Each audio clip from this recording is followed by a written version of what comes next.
Assalamualaikum warahmatullahi wabarakatuh. Apa kabar? Kembali berjumpa dengan saya Hersman Munarif dari Forum News Network.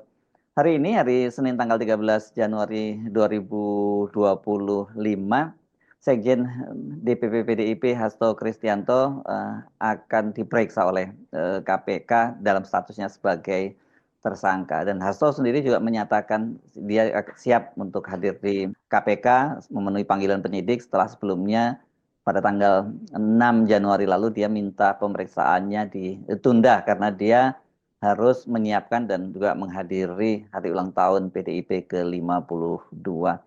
Bersamaan dengan pemeriksaan Hasto yang kemungkinan besar itu akan diikuti dengan penahanan, ini ternyata PDIP mengirim sinyal-sinyal yang lebih kompromistis terutama kepada Presiden Prabowo Subianto. Ini menarik ya, karena kalau kita bicara soal PDIP relasinya dengan Presiden Prabowo Subianto itu kita tidak bisa melepaskan relasinya PDIP dengan kadernya yang sudah dipecat, yakni Joko Widodo. PDIP sekarang mengirim sinyal-sinyal lagi bahwa Ibu Megawati itu siap bertemu dengan Prabowo. Bahkan ini sebagai rangkaian itu Presiden Prabowo itu diundang untuk menghadiri Kongres PDIP yang akan dilaksanakan pada bulan April mendatang. Apa yang bisa kita baca dari sikap PDIP ini? Walaupun dia oposisi, tapi dia oposisi yang kompromistis gitu ya, tidak frontal. Ini saya kira merupakan apa yang disebut oleh Megawati Soekarno Putri sebagai bagian dari strategi politik gitu ya. Pada waktu pidato kemarin dia menyebut seperti itu. Dan tentu saja ini kita pahami PDIP di luar bahwa hubungannya memang cukup dekat Ibu Megawati dengan Pak Prabowo, tapi dia tentu tidak mungkin untuk membuka medan pertempuran baru dengan Prabowo juga, walaupun nanti Prabowo itu adalah sekutunya dari Jokowi. Jadi PDIP ini coba memilah ini antara Prabowo dengan Jokowi.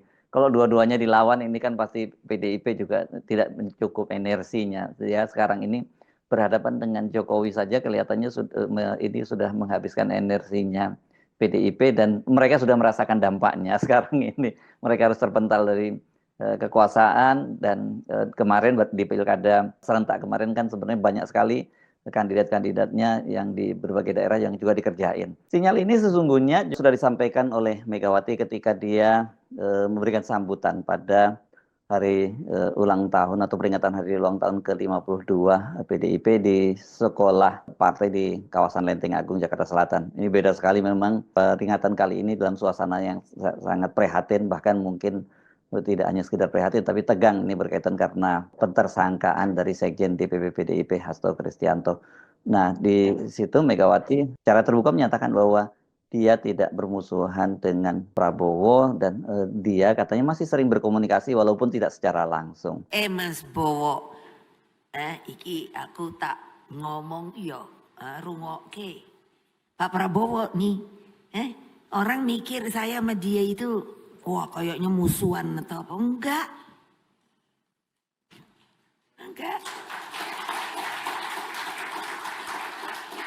Nah, tapi saya bilang, Mas, kita kan boleh dong. Saya ketua umum, kamu ketua umum. Kalau kamu dibegitukan, melihat anak buah kamu dibegitukan, apa rasanya sebagai ketua umum? Pasti perasaan kita sama.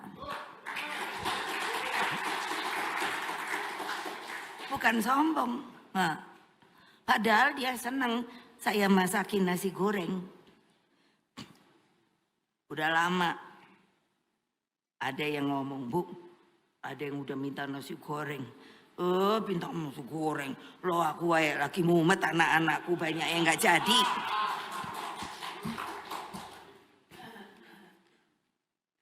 Lagi itu loh. Loh memangnya gak boleh? Ya boleh lah. Tapi kan prinsip, Mas, bene wae aku nang kene wae, situ sono lah rame-rame. Apa aku ngerusui situ kan ya enggak toh. Kalau aku perlu situ kan ya enggak perlu ketemu toh. Aku bisa kok ngirim orang. Sampai gitu loh. Itu apa namanya? Strategi politik. Apa yang kita simak dari pernyataan Megawati tadi? Clear ya bahwa dia membedakan itu antara posisinya Prabowo dengan posisinya Jokowi. Walaupun tadi saya sebut bahwa sekarang Prabowo bersekutu dengan Jokowi, tapi itu tidak membuat PDIP kemudian juga memusuhi Prabowo.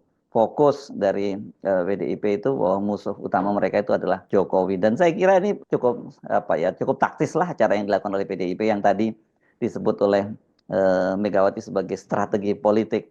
Nah, jadi kalau dari pernyataan dia tadi, dia ingin menyampaikan walaupun saya itu tidak sampai sekarang belum bertemu dengan Prabowo, tapi bukan berarti saya memusuhi Anda. Itu yang poin yang paling penting disampaikan Megawati.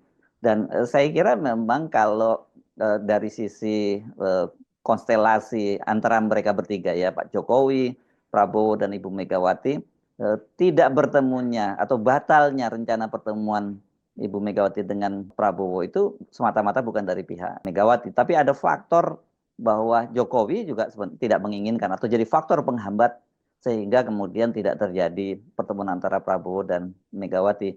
Sebelumnya kan sebelum pembentukan kabinet setelah Prabowo secara resmi dinyatakan sebagai pemenang Pilpres 2024 itu kedua belah pihak ini ya, baik PDIP maupun Gerindra itu mencoba mempertemukan Prabowo dengan Megawati.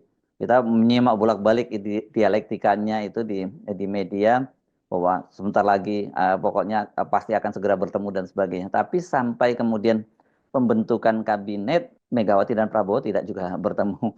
Dan yang lebih mengejutkan lagi kan akhirnya ternyata kabinet itu bukan kabinetnya Prabowo sebagai presiden, tapi ini lebih banyak warnanya Mulyono begitu yang masuk di kabinetnya Pak Prabowo ini. Jadilah kemudian makin PDIP makin menjauh saja gitu. Yang menarik, kendati mereka ini tidak masuk dalam pemerintahan, tetapi posisi PDIP itu mereka menyatakan bukan oposisi sepenuhnya lah gitu katakanlah ya. Tidak dalam kabinet tapi bukan dalam pengertian oposisi yang kemudian mengkritisi semua kebijakan dari pemerintahan Prabowo. Bahkan orang seperti Pramono Ratno ketika dia kemudian dicalonkan menjadi calon gubernur dan wakil gubernur di Jakarta pun mereka sudah memberi sinyal bahwa kalau terpilih mereka itu akan tegak lurus kepada pemerintahnya Prabowo. Jadi ini clear seperti yang dikatakan oleh Ibu Megawati tadi itu strategi politik. Ya nggak mungkin mereka itu berhadapan dalam dua medan pertempuran menghadapi Jokowi dan medan pertempuran menghadapi Prabowo yang sekarang menjadi pemimpin koalisi Indonesia Maju Plus. Seperti dikatakan oleh Megawati tadi, itu kendati dia tidak bertemu, tapi dia masih tetap bisa berkomunikasi dan itu katanya melalui utusannya gitu. Siapa utusannya itu? Kalau kita menyimak dari pertemuan-pertemuan sebelumnya, tampaknya yang menjadi utusannya itu adalah Ahmad Basarah ya, dan ini hub pointnya Ahmad Basarah dengan Sekjen Partai Gerindra Ahmad Muzani. Mereka beberapa waktu yang lalu juga sering melakukan pertemuan-pertemuan dan kelihatannya mungkin setelah pertemuan gagal antara Ibu Megawati dan Pak Prabowo itu secara informal itu diteruskan antara Ahmad Basarah dan Muzani. Makanya Ibu Megawati tadi menyatakan bahwa saya masih tetap bisa menyampaikan pesan-pesan dia kepada Prabowo lewat utusannya itu. Nah sekarang wacana Ibu Megawati untuk bertemu dengan Pak Prabowo itu menguat lagi ya. Kita nggak tahu apakah ini nanti dibuat format dalam pertemuan di kediaman apakah di Tengku Umar rumahnya Pak Ibu Megawati atau di Jalan Kertanegara gitu ya di rumahnya Pak Prabowo. Karena kan tadi Bu Megawati juga menyinggung ada orang yang ingin dibuatkan lagi nasi goreng. Ini kan soal nasi goreng ini mengingatkan pada beberapa waktu yang lalu ketika Pak Prabowo datang ke Tengku Umar dan kemudian di situ dia dijamu oleh Ibu Megawati dengan nasi goreng spesial buatannya Ibu Mega sendiri yang dia puji bahwa nasi goreng itu sangat enak. Makanya pada waktu itu disebut sebagai diplomasi nasi goreng. Jadi ketika Ibu Megawati tadi menyatakan ada orang yang ingin dibuatkan nasi goreng lagi itu ya sinyalnya berarti Pak Prabowo yang akan mendatangi Ibu Megawati. Tetapi saya kira sekarang kan bagaimanapun juga posisinya Pak Prabowo itu adalah seorang presiden. Mungkin tidak terlalu elok kalau kemudian Pak Prabowo yang datang lagi ke Tengku Umar gitu ya. Karena bagaimanapun dia sekarang adalah seorang kepala negara gitu. Jadi yang paling mungkin yaitu di tempat netral atau di tempat-tempat khusus yang tidak terkesan bahwa satu dengan yang lainnya itu posisinya lebih rendah. Kita bisa menduga-duga bahwa kemungkinan itu kalau pertemuan itu yang paling netral ya dilakukan ketika berlangsung Kongres PDIP, karena seperti dikatakan oleh politisi PDIP yang sekarang jadi juru bicara yakni Guntur Romli, Ibu Megawati itu mengundang Pak Prabowo untuk hadir pada Kongres yang akan dilaksanakan pada bulan April mendatang. Dan itu katanya undangan itu sebagai juga bentuk wujud terima kasih dari Ibu Megawati karena pemerintah telah mencabut atau MPR tepatnya yang mencabut TAP MPRS nomor 33 Romawi tahun 67 itu, dan Ibu Megawati secara khusus menyatakan itu mungkin maksudnya peran Pak Prabowo di situ sangat besar, jadi dia Megawati mengucapkan terima kasih pada Pak Prabowo. Bahkan ketika menyampaikan hal itu ya pada pidato hari ulang tahun PDIP yang lalu itu nada suaranya Ibu Megawati sedikit terisak, jadi dia terharu ya, karena bagaimanapun TAP MPRS nomor 33 Romawi tahun 67 itu kan menyebutkan status dari Presiden Soekarno itu sebagai pengkhianat bangsa dalam peristiwa G30 SPKI. Sekarang itu clear, dan saya kira itu merupakan ganjalan yang selama ini menjadi beban berat buat terutama Megawati dan keluarga besarnya, terutama tentu saja Megawati.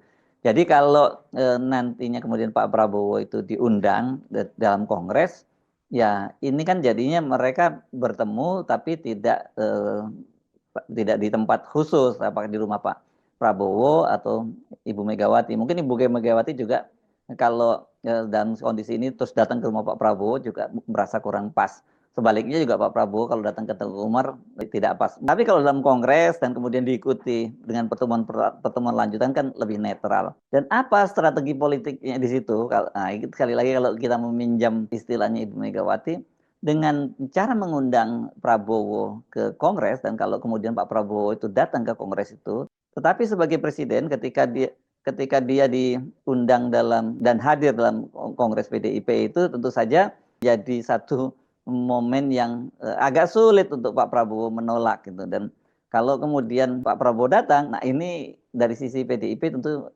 ini sangat sangat penting. Karena pertama selain menunjukkan bahwa hubungan antara Pak Prabowo dengan Ibu Megawati itu baik-baik saja, yang kedua rasanya kalau Pak Prabowo hadir dalam kongres itu nggak mungkin Pak Jokowi itu akan tetap mengawut-awut PDIP. Ini kan sebenarnya yang sekarang itu jadi fokus dari PDIP. Karena mereka tetap menganggap bahwa pentersangkaan Hasto itu bagian juga dari operasi yang dilakukan oleh mantan Presiden Joko Widodo. Dan nggak berlebihan sebenarnya kalau ada penilaian semacam itu, karena bagaimanapun juga pimpinan KPK sekarang itu adalah mereka hasil seleksi dari tim sel atau tim seleksi yang dibentuk oleh Presiden Jokowi pada waktu itu. Jadi boleh dibilang ya ini orang-orang pilihannya Jokowi. Tapi apakah mereka tetap seperti itu masih tetap bisa dikendalikan oleh Jokowi, bukan Prabowo gitu, karena Prabowo sekarang jadi presidennya. Ini yang saya kira masih jadi tanda tanya besar, kendati KPK bolak-balik menyatakan bahwa ini murni penegakan hukum. Dari sisi hukum, yes, itu murni kasusnya Hasto itu memang ada deliknya yang dilakukan. Dia menyuap Wahyu Setiawan, komisioner KPU bersama dengan Harun Masiku, dan dia juga melakukan obstruction of justice dengan merusak barang bukti dan memerintahkan Harun Masiku untuk kabur. Dia sekarang menjadi buron. Itu clear ya dari situ posisi hukumnya Hasto. Tapi bahwa kemudian nuansa politiknya sangat kuat, yes. Kenapa kemudian Hasto kok yang jadi prioritas, bukan kasus-kasus lain yang jauh lebih besar. Tapi saya selalu mengingatkan bahwa kita pisahkan perdebatan ini antara perdebatan hukum dengan perdebatan politik. Karena dua-duanya memang realitasnya ada. Ada realitas hukum dan realitas politik. Tapi kita melihat sekali bahwa PDIP sekarang kan mencoba membangun narasi itu ya, bahwa ini betul-betul clear soalan politik karena ini KPK masih dikendalikan oleh Joko Widodo. Jadi dengan cara seperti ini kita paham apa yang dilakukan oleh PDIP. Jadi mereka terus membangun komunikasi yang baik kepada Prabowo meskipun di bawah permukaan, tidak frontal, karena kalau kemudian tiba-tiba Ibu Megawati bertemu dengan Pak Prabowo, itu saya kira pasti juga akan membuat relasi antara Pak Jokowi dengan Pak Prabowo jadi terganggu. Padahal sejauh ini kelihatannya Pak Prabowo tentu belum bisa sepenuhnya memutuskan hubungannya dengan Pak Jokowi, kendati dia sudah jadi presiden. Tapi kalau kemudian Pak Prabowo datang ke Kongres, itu kan nggak bisa disalahkan juga ya Bu. Ya namanya sebagai seorang presiden dia diundang ada partai politik, apalagi partai pemenang pemilu yang mengundangnya, dia tentu harus hadir gitu ya. Bagaimanapun juga kan sebenarnya Pak Prabowo juga ingin tadinya, PDIP itu masuk ke kabinet. Tapi apakah kemudian pertanyaannya kalau, Pak Prabowo itu hadir pada kongres PDIP nanti, dan itu artinya PDIP akan masuk ke dalam kabinetnya Pak Prabowo? Enggak juga, itu yang diingatkan oleh, politisi Arya Bima. Jangan diartikan bahwa dengan pertemuan itu nanti atau dengan hadirnya Pak Prabowo di kongres, PDIP, kemudian, PDIP masuk ke dalam kabinetnya Pak Prabowo. Jadi betul-betul menarik ini untuk terus mencermati relasi antara segitiga antara, Megawati, Jokowi, Prabowo, atau Prabowo, Jokowi, Megawati. Dari mana Anda melihatnya ini ya? Yang tadinya yang satunya pernah menjadi sekutu, bahkan menjadi petugas partai, yang satunya sebenarnya, kalau dengan Jokowi dia adalah lawan politik, tapi dengan Ibu Megawati dia adalah sahabat. Tapi karena faktor Jokowi, terutama yang dia ingin mengawut-awut sampai sekarang kemudian tersandra nih hubungan antara dua orang besti ini di masa lalu antara Ibu Megawati dan Pak Prabowo. Jadi saya kira ini menarik untuk terus kita cermati, termasuk juga soal pemeriksaan hari ini terhadap Hasto Kristianto. Apakah dia langsung ditahan atau karena tadi ini ada upaya-upaya ini, upaya politik ini sebenarnya ini bagian dari upaya agar jangan sampai Hasto itu setelah diperiksa oleh KPK itu langsung ditahan. Walaupun saya menyatakan secara alasan subjektif dari penyidik sebenarnya untuk menahan Hasto itu sudah sangat kuat. Karena apa? Kan ada 3 alasan subjektif dari penyidik bisa menahan seseorang. Dia dikhawatirkan menghilangkan barang bukti, mengulangi perbuatannya dan melarikan diri. Nah, poin yang melarikan diri ini kan kalau dikaitkan dengan Harun Masiku itu sangat kuat. Kendati saya kira posisi Hasto sebagai seorang sekjen partai besar seperti PDIP tidak mungkin dia melarikan diri karena ini menyangkut reputasi dia sebagai pribadi dan juga nama baik partai. Kan orang akan melihat Hasto ternyata cemen sama aja kelasnya seperti Harun Masiku. Jadi saya menduga tidak akan terjadi melarikan diri. Tapi bisa saja kemudian penyidik ya karena tadi alasan subjektifnya dia terus menetapkan jadi Hasto sebagai langsung ditahan gitu. Ini yang kelihatannya sekarang coba dinegosiasikan oleh PDIP dan tentu saja dengan mengirim sinyal kepada Pak Prabowo itu dia berharap bahwa KPK itu tidak langsung menahan Hasto, tapi tetap dia menjadikan dia tersangka dan proses hukum terus berjalan sampai nantinya kemudian dibawa ke pengadilan. Saya Arif dari Forum News Network. Sampai jumpa lagi. Wassalamualaikum warahmatullahi wabarakatuh.